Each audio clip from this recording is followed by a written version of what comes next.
Est-ce qu'après ça, on aura le même rapport au temps ? Je me pose la question, et plus il passe, le temps, moins j'y crois. Quand le temps tel qu'on l'avait connu, toute notre existence jusque-là, s'est arrêté, on était le mardi 17 mars. Il faisait froid, les manteaux étaient sortis, les gants et les bonnets en fin de service, certes, mais en tout cas, toujours de saison. Depuis, 1 mois et demi se sont écoulés et on va arriver au mois de mai. Aujourd'hui, tu sors, il fait 20 degrés, le soleil commence à taper en journée, le chauffage n'est plus nécessaire et accessoirement, tu ne rentres plus dans tes shorts. Jamais je n'ai appréhendé de la sorte le passage du temps. Entre mars et mai, dans mon passé, dans la vie que j'ai toujours eue, on vivait des tas d'événements indiquant qu'on changeait de saison, de mois, d'ambiance. Des événements plus ou moins ritualisés ou plus ou moins ritualisés consciemment.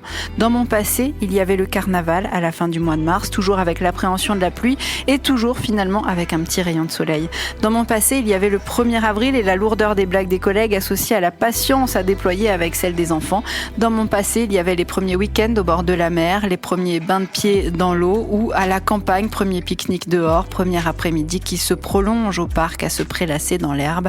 Dans mon passé, il y avait les vacances de Pâques, les gamins qui partent chez les grands-parents, les allers-retours à gérer, voiture, train, quai de la gare, aire d'autoroute, semaine tranquille ou plutôt ce que tu pensais être une semaine tranquille à l'époque parce que pas d'enfants à charge, mais fallait quand même aller bosser. Tu te calais forcément ces semaines-là, une demi-douzaine d'apéros, un resto, 2 ciné et 3 soirées. C'était ça avant tes semaines tranquilles. C'était avant de savoir vraiment ce que c'est qu'une semaine tranquille chez toi. C'était avant de regarder passer le temps complètement différemment, avant de te rendre compte que finalement, on ne fait pas rentrer tant de choses que ça dans une journée, que ça ne sert à rien de pousser les murs, que 24 heures, c'est 24 heures et qu'à force de te dire que tu as tout ton temps et que ça à faire, tu finis par te rendre compte qu'avoir tout ton temps, ce n'est pas avoir du temps en open bar.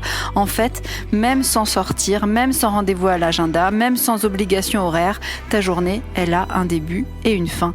Et je me demande si je ne les gérerais pas autrement qu'avant mes journées, maintenant que j'ai compris ça. Est-ce qu'on prendra plus le temps maintenant qu'on a appris à l'apprivoiser? Est-ce qu'on prendra en compte, par exemple, dans nos journées, le temps qu'il faut pour cuisiner? Parce que soyons honnêtes, avant, ce n'était pas un temps qu'on prenait en compte. Est-ce qu'on prendra en compte l'importance du temps du café après le repas, le temps des courses alimentaires, le temps du ménage, le temps de prendre soin de soi, le temps de dormir? Le confinement nous a donné la possibilité de renouer un peu avec notre rythme naturel, biologique, de nous écouter un peu plus, d'expérimenter d'autres façons d'appréhender le temps qui passe, de regarder passer les heures autrement et de les remplir en redéfinissant nos priorités. On a tous expérimenté une nouvelle façon de gérer notre temps et pour beaucoup d'entre nous, ça a sûrement été une véritable découverte.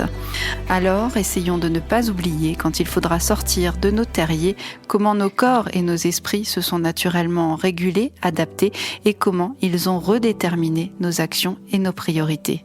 Priorité.